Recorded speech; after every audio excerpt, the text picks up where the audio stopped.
Year ago, the entire underworld shook after hearing one terrifying piece of news. The Wolf King was dead. The man who ruled the deadliest assassin organization on Earth disappeared after a failed mission. And from that day onward, every major force celebrated because the monster they feared the most was finally gone. But what nobody knew was that the Wolf King never died. Severely injured and hunted from every side, he abandoned his old identity and returned to Huaxia under the name Jiang Hao. The outside world, he became nothing more than a pathetic live-in son-in-law looked down on by the Feng family, mocked by relatives, insulted by strangers, and treated like absolute trash. But behind that calm expression hides the most dangerous killer alive. While everyone thinks he's weak, Jiang Hao is secretly investigating the truth behind his parents' deaths and fulfilling his father's final wish. And the moment those hidden enemies reveal themselves, the Wolf King will unsheath his fangs once again. This city is about to learn a terrifying truth. The king of killers was never gone in the first place. The story begins from the Cell region in Africa. Here at nighttime, vultures are circling overhead and a full moon has emerged, casting an eerie glow over everything. This place looks less like a military installation and more like the entrance to hell itself. It is the most rampant region for global terrorism and has been termed the forbidden zone of death by governments around the world, the kind of place where even the locals lock their doors twice. Then we are shown a base completely made of iron, rusted and imposing, like a metal beast sleeping in the dark. At the entrance, two terrorists stand guard, probably dreaming of their paycheck or wondering if this shift will ever end. But suddenly, behind one terrorist, like a shadow given form, a killer appeared. He places his dagger on that terrorist's neck, and in the next moment he blows off his head, clean-cut, efficient, the kind of move that takes years to master and seconds to execute. At the same time, another killer slits the throat of the second terrorist and finishes. This all happens within just 1 second, the kind of synchronized violence that would make a choreographer weep with envy. Then after killing both of them, the second man calmly places that terrorist's head on the ground, because leaving body parts lying around is apparently just part of the job, and says, "Boss, something does not seem right. Why are there only 2 guards here along the way?" In response to this, the protagonist says, "Be careful, it really does not seem right." The target indicator shows that the item is just ahead. Then the MC and his companion both open the entrance door and peek inside. Inside, there is an empty space, the kind of empty that screams trap in every language. Then his companion says, "The item is over there. The thing they were searching for was right in front of them." Then they move forward very silently and carefully, like cats on carpet, and try to open the box. They succeed. Both of them carefully look inside to see what treasure awaits them. But suddenly the MC realizes something is terribly wrong. His blood runs cold. Inside the box, there's a time bomb with only 20 seconds left before it explodes, kind of surprise that ruins anyone's day. Then he tells his partner, Red Wolf, "We have to run quickly." But Red Wolf says, "Boss, you go first." And as soon as the MC moves out from the entrance, Red Wolf stays there. Seeing this, the MC says, "What are you doing? Hurry up. We have to get out of here quick." But Red Wolf says, "Boss, you should hurry. You must leave here first, otherwise neither of us will be able to get out." The MC shouts and calls Red Wolf's name, telling him to stop. But now it is already too late. Red Wolf has understood what the MC refuses to accept. Only one of them can survive. So he stays back to close the entrance and shouts, "Boss, you go." Then the timer reaches 0, and at the same time the entrance closes. Then a huge explosion happens, the kind that shakes the earth and leaves nothing but rubble and regret. Because of this explosion, the entire base gets completely destroyed. With this news spreads across the dark web that Wolf King, who is the leader of the Wolf organization, failed his mission in a small African country and detonated explosive, dying with his body shattered to pieces. Along with this, people on the dark web start chatting among themselves. They are completely shocked, saying how the Wolf King, who is revered as a king of assassins in the assassin world, actually died. Another comment says, "The Wolf King is an S-rank assassin, the globally recognized pinnacle of combat power. What kind of mission did he even go on?" And one user comments, "What a pity. The Wolf organization will probably be thrown into chaos now." On the dark web, the news has spread that the Wolf King is dead. But in reality, the Wolf King is still alive. He comes out from the ruins, dust and debris falling from his shoulders, and says, "I am the Wolf King, revered by the assassin world as the unmatched king of assassins. Yet I encountered an accident during this operation. My teammate Red Wolf sacrificed his life to save me, allowing only me to survive. After this battle, I was heavily injured. However, during the repair and reconstruction of my meridians, I broke through my limit, connected all my meridians, and actually reached the legendary martial arts realm, the transformation realm, the kind of power-up that comes at a price no one should have to pay. Even so, the current me only wants to live the life of an ordinary person. No longer arrogant, I have cancelled my long-dormant life in the mortal world, like a 1,000-year-old turtle hiding my identity. However, there is still one thing that remains like a thorn in my heart, something I cannot let go of. I must complete it." Then the scene shifts to the station exit. After coming out of the station, the MC takes a deep breath. He feels a sense of freedom. There is a smile on his face and he looks up toward the sky, the smile of a man who has survived death and is still standing. Then after that, he goes to a taxi driver and tells him an address, number 33 Union. The taxi driver understands and says, "All right. After this, the driver starts driving the car fast and says to the MC, young man, judging from your accent, you are not from around here. Coming to visit relative. He also says, yeah, you could say that. Driver further says, trying to climb ties with the Feng family is not that easy, you know. In response, the MC says, oh. The kind of oh that means you have no idea what you're talking about. After some time, they arrive. There are many cars around and the taxi stops directly near the gate where 2 bodyguards are guarding the entrance, the kind of security that says we have something worth protecting. Then the MC is trying to take out money. But the driver says, no rush, I will wait for you. You can pay for the round trip together. In response, the MC says, what do you mean? Then the driver says, you will find out soon. The MC gets out of the taxi and starts walking toward that big gate.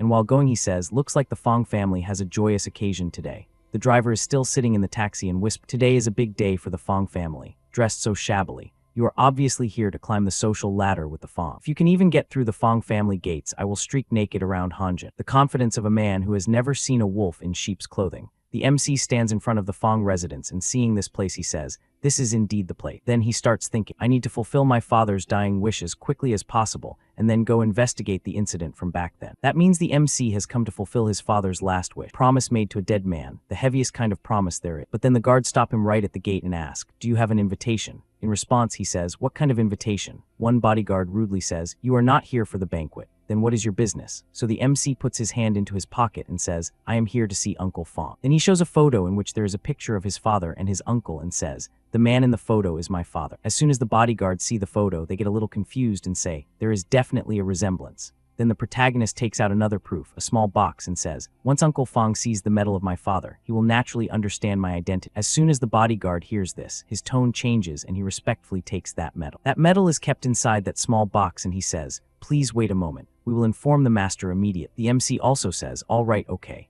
Then inside the Feng family, a banquet is going on. Many people have gathered and are enjoying the party and they are talking. Time really flies, one guest says. Another guest says, it feels like just yesterday Yunan was a little girl going to school with her backpack, and now she's getting engaged and married. Then we see Yunan, who is looking very beautiful, and she says, Grandpa, what are you saying? Even if I get married, I will still be a part of the Feng family. Then we are shown the head of the Feng family, Uncle Feng. He stands up and raises a cup of wine and says, distinguished guests, today is the grand engagement day of my daughter Feng Yunan and the eldest young master of the Wen family, Wen Ziying. Then both Yunan and Ziying stand up and also raise the wine cups in their hand. And Uncle Feng is saying, let us all raise our glass and congratulate the 2 young people. And I also wish that the business between our Feng family and Wen family will continue to prosper. Everyone starts cheering and saying congratulations, and they say with a marriage alliance between the Feng and Wen family, they will be able to command the wind and rain in Willing City in the future. Everyone is celebrating happily and also saying, indeed, indeed. But suddenly a bodyguard comes behind Uncle Feng and quietly says, Master, something has come up. Uncle Feng looks at the bodyguard. There is a bit of panic visible on the bodyguard's face. Uncle Feng becomes a little confused and asks, why are you so panicked? What happened? Then the bodyguard shows the MC's father's medal to Uncle Feng and says, Master, there is a young man outside looking for you and he brought. As soon as Uncle Feng sees that medal, he is completely shocked and says, This is someone from the Jiang family. At that moment, Uncle Feng's wife says, What? Someone from the Jiang family? Why did they have to appear at this critical moment?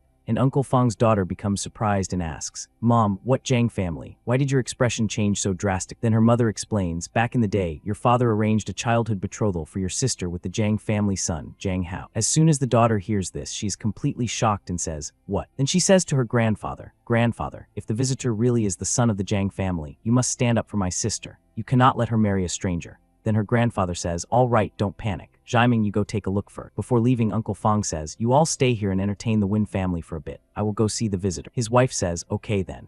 After this, he comes to meet the MC and the bodyguard also brings him into a room. Uncle Feng says, how? It really is you. There's a lot of happiness on Uncle Feng's face. And he says, I have looked so hard for you all these years. The MC also becomes very happy seeing Uncle Feng and says, I'm late and caused you to worry. Then both of them hug each other, the embrace of 2 men who have lost too much already. Uncle Feng says, it has been years since we last met, and you are already a grown young man now. By the way, is your father doing well? Why did he not? In response, the MC pauses for a moment. His facial expression changes. He becomes sad, and in a sorrowful voice he says, my father passed away 10 years ago because his old injury relapsed. As soon as Uncle Feng hears this, he is completely shocked and becomes sad. He places his hand on the MC's shoulder, lowers his face, and says, it's all my fault.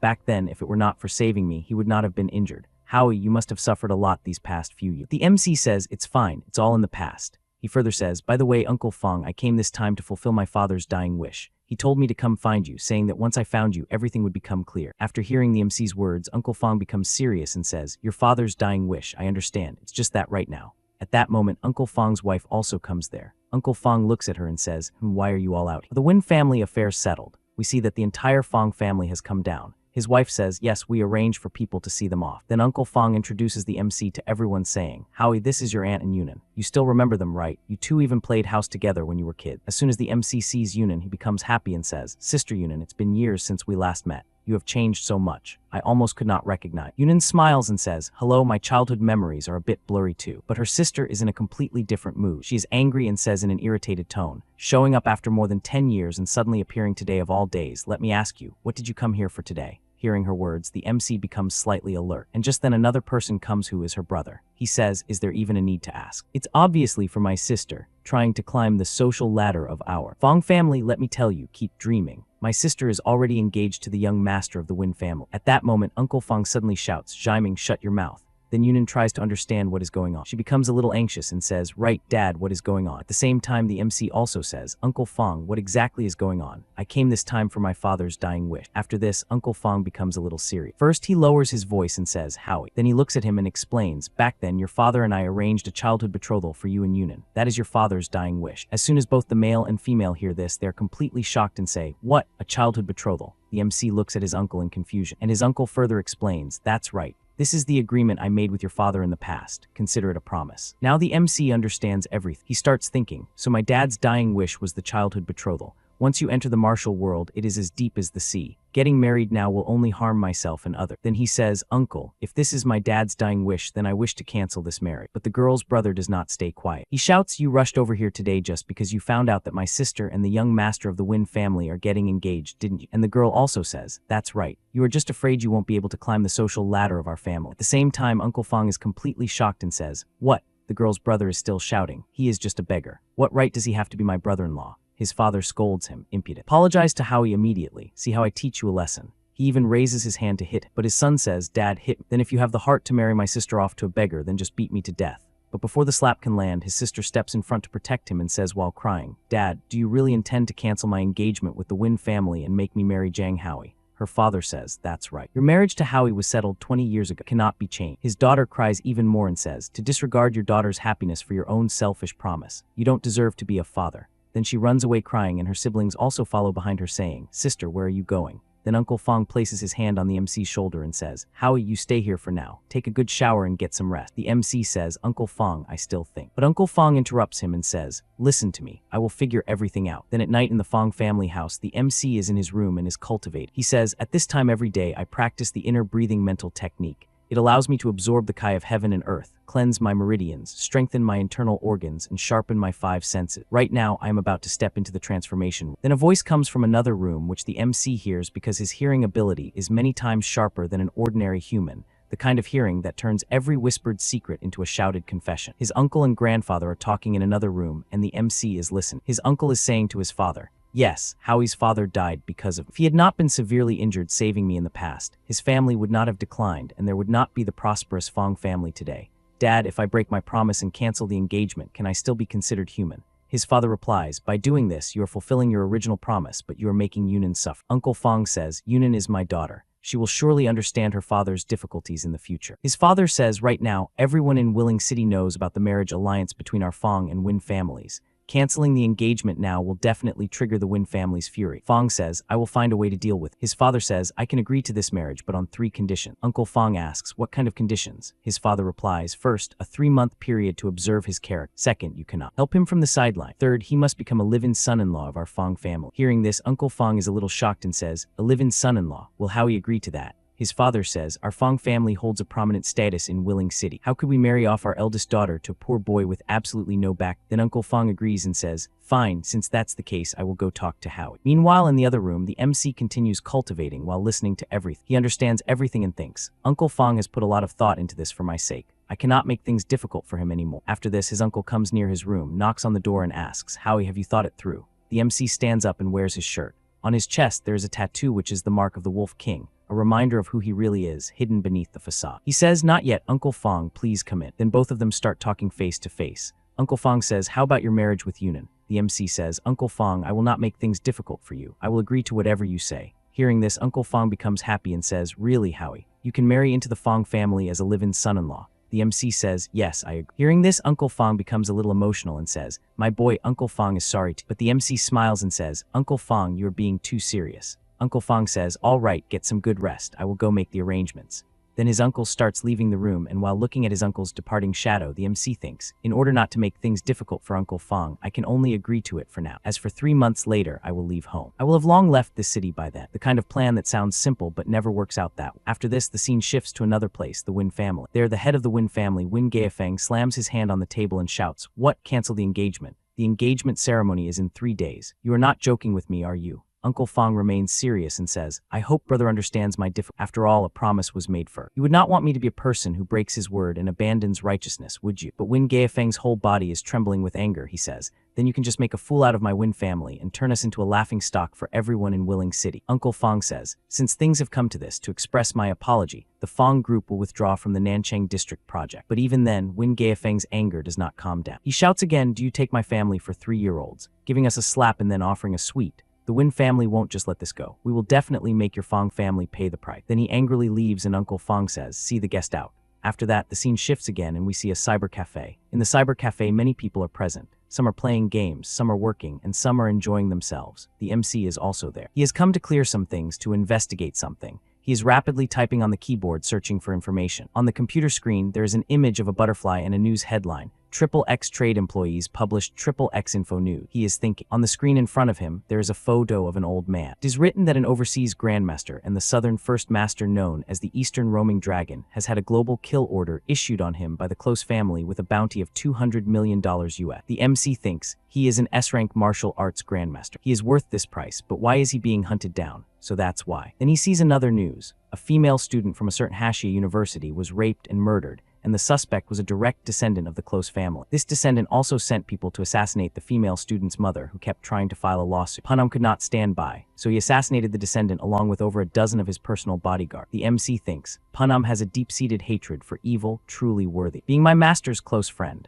But then he sees something that makes his mouse freeze. His eyes stop on the computer screen. He sees the leader of the Wolf organization, the Wolf King, has fallen. The number 4 figure of the Wolf organization, Cadius, has become the new generation's leader of the Wolf. This means that the leader of the Wolf organization has already changed. At this moment, the MC recalls how he and his close teammate fell into a trap. He tried to escape the blast, but his teammate sacrificed himself to save him. The explosion was massive. Remembering this, the MC becomes extremely angry and thinks, what's going on? After my death, the number 2 figure, Lone Wolf, should have been the one to succeed. Then he stands up, becoming serious, and takes a name, Cadius. He thinks, that mission must have been a setup by someone. I want to see who the traitor in the Wolf organization. Rest assured, Red Wolf, I will definitely find out the truth and avenge you. And on that same night, under the silver moonlight, the MC comes out of the internet cafe and starts walking forward. He is thinking, I will stay here a few more days to track down clues and take some time to familiarize myself with the environment. As he moves ahead, suddenly a car stops right in front of him. The MC gets a little surprised. Just then, 2 thugs come out of the car. They look at the MC and say, buddy, do us a favor and come with us. Then both of them pull out daggers and start smiling, showing them to the MC. But they have no idea who the MC really is or what he is capable of, the kind of mistake that usually ends with a hospital visit. One of the thugs comes closer to the MC and says, kid, if you dare to resist again, I will stick a white blade in and pull a red blade out. The MC thinks, looks like they are just ordinary thugs. I cannot expose my identity, let's see what they want to do first. So the MC pretends to cooperate. He raises his hands and says, you two, let's talk this out, don't use violence. The other thug says, quietly get in the car. As the car door opens and the MC looks inside, he sees that there is already another hostage sitting inside. She is a girl. Her mouth is taped shut and she is crying. She has also been kidnapped, a complication he hadn't planned for. Then all of them get into the car and one thug takes out a rope to tie the MC. But before that, the MC says, guys, if you're robbing me, I only have $300 in my pockets. I can give it all to you. But the thug says, shut up, don't try any tricks. We are not grabbing you for your $300. Hearing this, a faint smile appears on the MC's face, the smile of a predator who has just realized he's been surrounded by prey. He looks at them and says, if not for money, then why are you grabbing me? The other thug replies, don't ask so many questions. You will find out when we get there. After it's done, we will even give you a large sum of money. Hearing this, the MC becomes slightly surprised, but he continues to cooperate with them. The thugs make him sit inside the van and take him somewhere else. But they have no idea what is about to happen to them or to the person behind all of this, the kind of ignorance that usually precedes catastrophic regret. The next scene shifts to another place. This place is actually the same girl's house, the girl who was kidnapped earlier. Inside the house, several elders are sitting together. Her grandfather, father, and uncle are all gathered there with tense expressions on their faces. the kind of tension that comes from realizing someone you love is in danger and you can't do anything about it. Then the grandfather suddenly asks, "Have you found anything yet? Did you figure out who kidnapped?" Immediately, someone answers from the front, "I already contacted all of my connections and friends, but none of them know anything." Right at that moment, another man suddenly stands up in panic. Then the old man says in a serious voice, "We must prepare for both possibility. We need to find the kidnappers and the reason behind this immediately." At the same time, the slightly fat man beside him also rises from his chair and says, "Dad, several major projects in the company are in their final stages right now. We really don't have 500 million available on the book." The old man narrows his eyes and asks, "Then what do you suggest we do?" The fat man immediately replies, "Negotiate with the kidnappers and lower the ransom to 100 million. The moment he says that, the man standing beside him becomes furious. He looks completely shocked and shouts, "What are you saying, irresponsible older brother? If it wasn't my daughter Yao who got kidnapped, but your son Feng instead, would you still say the same thing?" That makes it clear that the glasses-wearing man is Yao's father, a man whose world has just been turned upside down. But the fat man coldly answers, "Even if Feng were kidnapped, I would still do exactly the same thing." Hearing those words, Yao's father becomes extremely angry. However, before the argument can continue, the grandfather suddenly slams his hand onto the table and roars, "That's enough. Stop arguing." Then he says firmly, "No matter what method we use, find a way to gather the 500 million. Money is just money, but if she's gone, then she's truly gone." The kind of wisdom that only comes from age and loss. After that, the scene shifts toward the kidnappers' hideout. Their vehicle drives through the giant gate of an abandoned factory-like area. The place is completely isolated and eerie, the kind of location that movies use for final showdowns and bad decisions. Then the kidnappers drag both the kidnapped MC and the girl out of the car. The MC quietly observes the surrounding. He remains silent the entire time, cooperating calmly without resisting. Right after that, the cloth covering Yao's mouth gets removed. The moment the tape comes off, the poor girl immediately screams in fear, "Help, I'm being kidnapped." But honestly, the girl is foolishly panicked. They brought her to a completely deserted place. Nobody can hear her here, and nobody is coming to save her. The harsh reality of being in the wrong place at the wrong time. Then one of the kidnappers licks his lips in a disgusting way and says, "If you keep screaming, I'll strip you naked right now." He deliberately threatens her in a horrifying tone, basically implying that he will violate her before killing her. Hearing that, the girl becomes even more terrified and hurriedly says, "Don't come near. If you dare try anything, I'll bite my tongue off and kill myself." The poor girl is already trembling with fear, yet the kidnapper continues scaring her even more. "We love it when they don't move. Then we can do whatever we want with." The guy is a complete pervert, the kind of scum that gives humanity a bad name. But at that moment, another one of his companions walks over and says, "Stop talking nonsense and focus on business." Then the kidnapper grins and says, "All right, boss. My video shooting skills are top-notch." After that, they bring out a camera. The frightened girl immediately asks, "What are you planning to film?" Then she nervously says, You want to film a murder video to terrorize the Jean family into giving you the ransom." The boss smirks and replies, "You're quite smart, little girl." Hearing that, the girl angrily curses at them, "You animals, you're all unbelievably cruel."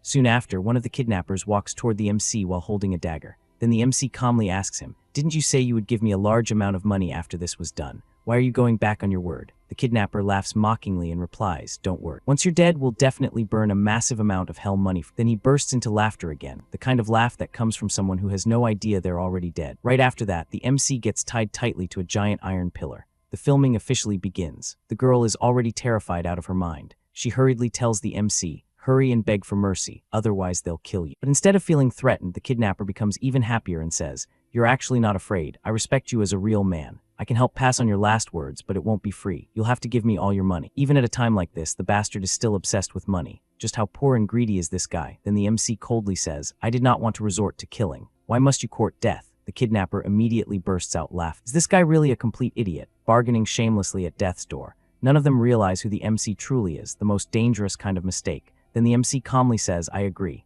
The kidnapper looks confused and asks, "You agree to what?" The MC replies, "The last word's fee, except you will be the one paying me." The kidnapper laughs while patting the MC's shoulder and says, "He's so stupid. I don't even have the heart to kill him anymore." At that moment, their boss suddenly stands up from his chair. He is holding a massive machete in his hand. "Then let me do it." In the next second, he charges forward violently. Meanwhile, another thug shouts excitedly. When second brother gets angry, even the king of hell trembles. Then the boss swings the machete directly toward the MC. Seeing this terrifying scene, the girl tightly shuts her eyes in fear. But only 1 second later, she slowly opens them again, and the sight before her completely shocks her. In the very next moment, the MC throws a devastating punch directly into the attacker's face, instantly shattering all of his teeth. The man gets blasted backward and crashes onto the ground unconscious. All of the other thugs are completely stunned. Second brother is dead. Just a single punch, the MC completely destroyed him. The kind of force that makes you question everything you thought you knew about fighting. Immediately after that, another man pulls out a gun and shouts, "Brothers, I'm going to shoot this bastard dead." But right at that moment, something falls near the MC's feet.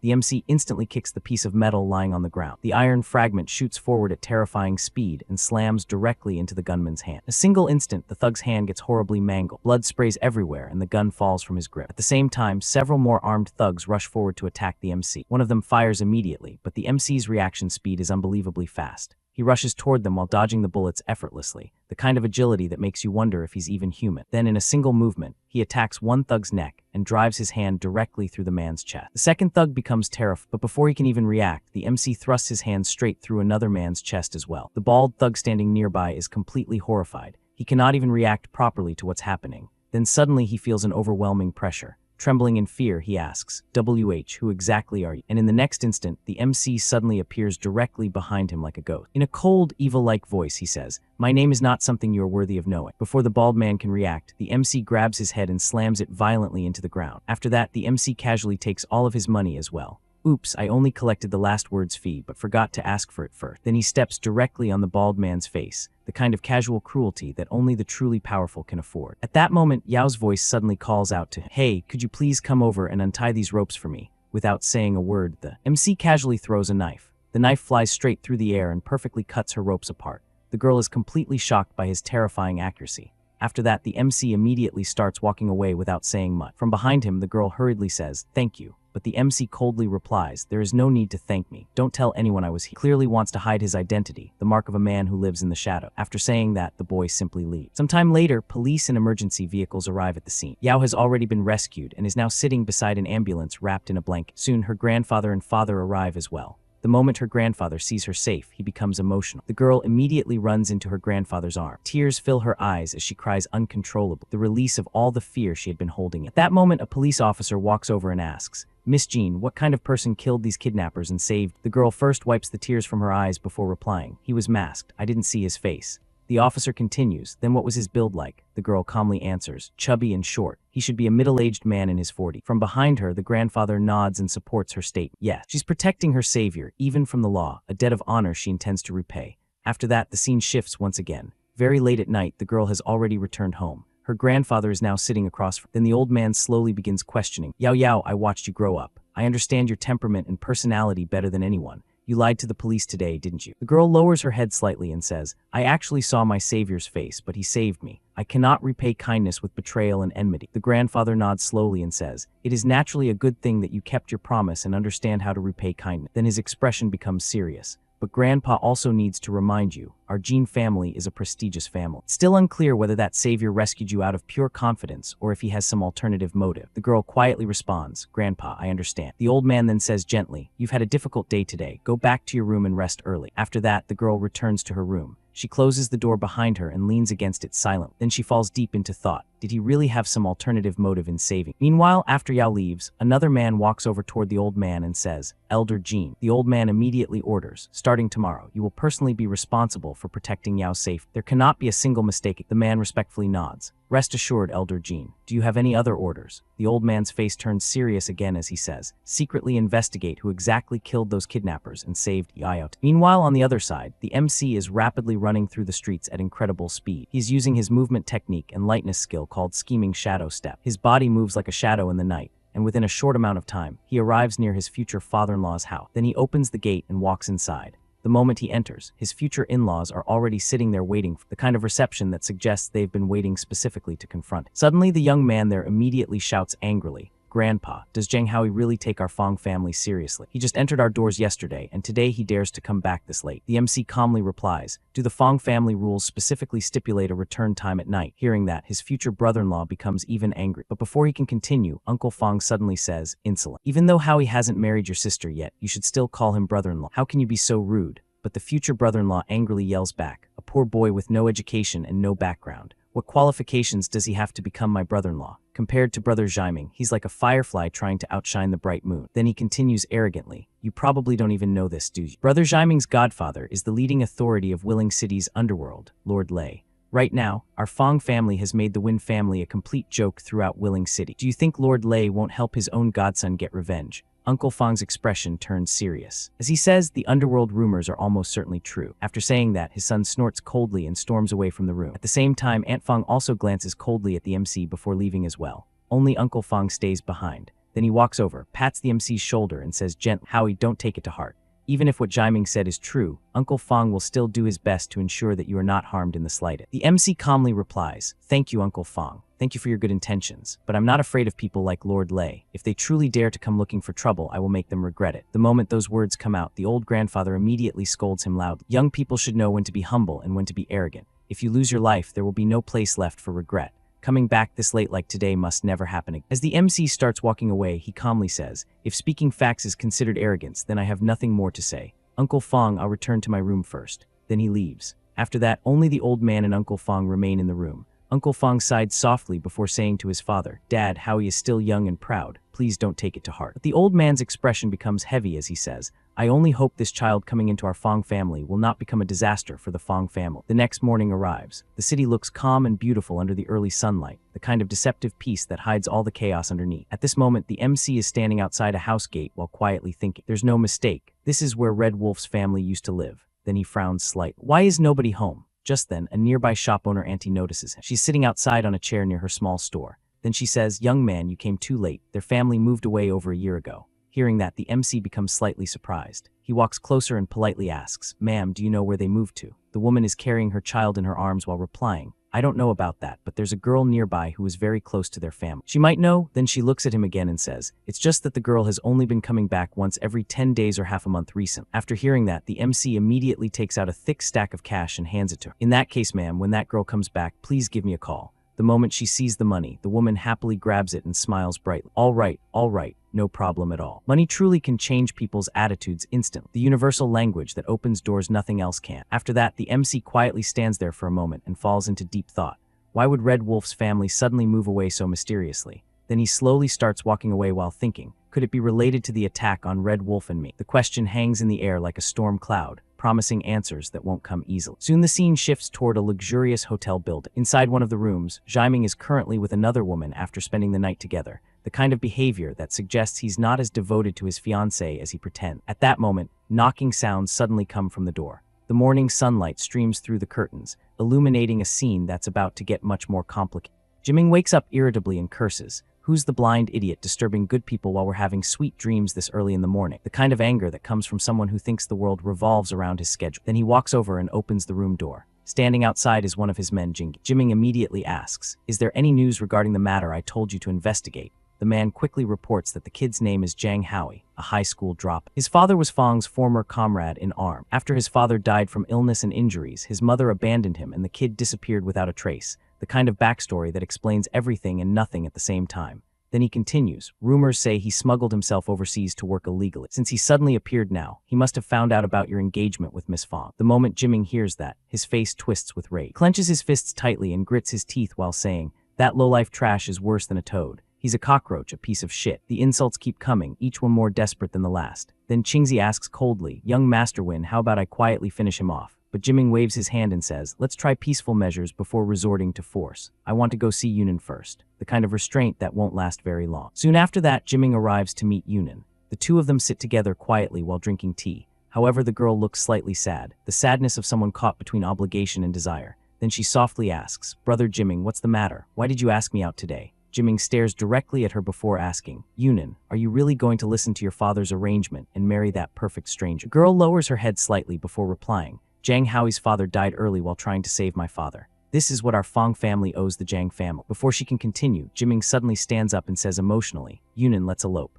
Once everything is done, we can come back later. But Yunan immediately lowers her head even more and softly says, no, that would make my dad look unrighteous. My father values promises more than anything. Doing that would basically kill him. The weight of filial duty crushing the wings of love. Zia clenches his teeth tightly. Then what about me? If the Win family's engagement gets broken off by the Feng family, wouldn't that become the biggest joke in all of Willing City? Tell me who will compensate me for that. The girl's eyes slowly become red as she says, brother Jiaming, I apologize to you on behalf of my dad. Then tears begin falling from her eyes as she turns around and starts leaving. Our relationship ends here. You should accept reality too. Jiaming remains standing there while grinding his teeth in anger. But then he suddenly picks up his phone, dials a number, and coldly says, Qingxi, execute Plan B. But what exactly is Plan B? Nobody knows yet, the kind of mystery that usually ends with someone in a hospital. After that, the scene shifts once again. Late at night, the MC suddenly receives a call from the same shop owner lady. Excitedly, she says, young man, come quick. That girl is back. The moment the MC hears that, he immediately replies, thank you, ma'am, I'll be right there. After hanging up, he quickly changes clothes and rushes downstairs. At that moment, Uncle Feng is downstairs drinking tea. Seeing him leave so late, Uncle Feng asks, "Howie, where are you going at this hour?" The MC calmly replies, "Uncle, I'm going out for a run. At midnight." The kind of excuse that fools no one but is accepted anyway. Then he immediately leaves. Outside, he stops a taxi. The driver asks, "Buddy, where are you headed?" The MC answers, "Ping Road." The driver nods, "All right, get in." But the moment the MC enters the taxi, he notices another rough-looking man already sitting inside. Then the taxi driver awkwardly explains, "Sorry, buddy. The taxi industry is in a slump right now, so I'll be picking up another passenger along the way." The kind of excuse that might be true but probably isn't. Soon the taxi starts moving. However, after some time it feels like the driver is taking a completely different route. The MC's eyes narrow slightly as he asks coldly, "Where exactly are you guys heading?" The question hangs in the air like a blade waiting to fall. Inside the taxi, the main character looked confused as he questioned the three guys riding with him. He asked, "We're just giving this big guy a ride home. His place is really out of the way. This doesn't look like Nanjing North on Menjiang Road at all. What is this place? Who are you people, really?" The thug in the front seat turned around with a smirk that could curdle milk and replied, "Fine, we'll be straight with you. Our boss wants to see you. Relax, we're almost there." The kind of relax that means exactly the opposite of relax. Taxi pulled up to a massive, luxurious mansion illuminated against the night sky. The kind of place that screams, "I have money and I'm not afraid to use it to intimidate." As our MC stepped out of the cab, the driver told him, "Boss's orders, you go in alone." Unfazed, the MC walked toward the grand double doors where a burly guard warned him, "Don't worry. As long as you behave, our boss won't lay a finger on you." The MC confidently pushed the doors open, stating, "I'd like to see who's so eager to meet me, because when you've got nothing to lose, you've got nothing to fear." Inside the lavish room, he found a man in a crisp white suit casually sipping wine on a sofa, flanked by a massive bald bodyguard who looked like he'd been eating steroids for breakfast. The MC glared at them and demanded, "Who are you people? I don't know any of you." The man in the white suit swirled his wine like a villain in a bad movie and arrogantly replied, "Maybe you don't know us, but we know you. You're Yunan's fiancé, the Feng family's future live-in son-in-law." He said live-in son-in-law like it was a disease he was diagnosing. Taking another sip, he listened as the MC asked, "So what do you want?" The MC stepped closer, figuring it out. "I get it now. I know who you are, so tell me, why drag me out here and tie me up?" The white suit guy stood up, looking furious as he belittled the MC. "What part of you is worthy of Yunan? Broke loser like you wouldn't even get to stand near her if not for Uncle Feng. If she marries trash like you, it'll be the biggest humiliation of Yunan's entire life." He then delivered a sinister ultimatum. "Leave one finger, then get out of Yunan's life. Go back to whatever hole you crawled out of and never show your face again." Kind of negotiation that starts with mutilation and only goes downhill. Instead of being scared, the MC just smirked, his eyes glinting dangerously like a wolf who just realized the sheep are actually rabbits. He challenged, "And if I refuse?" The white suit guy lost his temper, shouting, "Then don't blame us for getting rough. Kaingzi, teach him some manners." The massive bald bodyguard, Kaingzi, angrily cracked his knuckle, the sound of someone about to make a terrible mistake. Wan Zhaiming, the guy in the white suit, watched in absolute horror as the bowing thug revealed to him, "Aren't you Ziosu, Uncle Feng's driver and bodyguard? The head of the family saw you rush out and worried you might be in danger, so he sent me to shadow you." The plot twist no one saw coming, not even the guy who planned the kidnap. Wan Zhaiming was left trembling, sweating bullets and looking completely pathetic as the scene implied he had wet himself in fear, with a sensor icon conveniently placed over his body, quietly whimpering, The mighty had fallen, and fallen hard. The MC glared back at him with glowing red eyes, realizing the setup. So this is it. And Uncle Feng actually sent him to protect, he thought to himself, concluding. Two thugs stepped forward, looming over the MC in the shadows as one said, "Enough talk. Come with me into the yard." Outside, another thug was busy digging a massive grave-like pit near the taxi, because nothing says we're reasonable people like pre-dug holes. As the MC stood near the edge of the freshly dug earth, the thug with the shovel taunted, "Kid, the road to heaven is wide open, but you didn't take. Hell has no gate, yet you chose to break in." Bald thug and his buddy stood behind the MC, threatening, "You jumping in yourself, or do we have to toss you?" The MC simply facepalmed and sighed, "I had no intention of killing anyone. Why are you so desperate to die?" The confidence of a man who knows exactly how this is going to end. Enraged, the thug raised his shovel high to strike him from behind, screaming, "You're still mouthing off when you're about to die. Go to hell." In a flash of shadowed action, the MC effortlessly dodged the attack. With brutal force, he intercepted the strike, sending the thug flying backward with a censored burst of blood, the kind of hit that makes you reconsider all your life choices. A third thug tried to ambush the MC from above, but without even looking, because he's that good, the MC launched. Powerful backward kick, sending the airborne attacker flying across the yard like a ragdoll. Trying to salvage their pride, the bald guy and a knife-wielding thug stepped up, declaring, "Didn't think you had some move, but this is as far as you go. Drain this punk's blood and let him lie here waiting for death." Another thug immediately lunged at the MC with a sharp spike, but the MC calmly caught the attacker's wrist mid-thrust like he was grabbing a coffee cup. He then grabbed the thug by the face, lifting him effortlessly before brutally slamming him face first into the dirt, shattering the ground beneath. The sheer force of the attack created a giant crater, sending the bald guy and his crew tumbling into the pit they had dug for someone else. Suddenly, a newly arrived thug bowed down before the MC in complete panic, pleading, "Be big bro, this is all a misunderstanding. It was all young Master Wan's. No, that bastard Wan Jiming's idea. We can talk this out." The speed at which he threw his boss under the bus was almost Olympic. "Then I don't need to dirty my hands any further, do I? The wisdom of knowing when to stop is the wisdom of survivor." The irony was not lost on anyone still conscious. Terrified out of his mind, the bald thug scrambled on the ground, screaming, "And no, no." In a desperate act of submission, he grabbed a heavy rock and violently smashed it into his own forehead to knock himself out, because sometimes the safest place is unconsciousness. The thugs completely neutralized and trapped in the crater they had dug, poetry in motion, really. The MC casually walked away with his hands in his pockets, leaving the destroyed yard and his defeated enemies behind in the dead of night.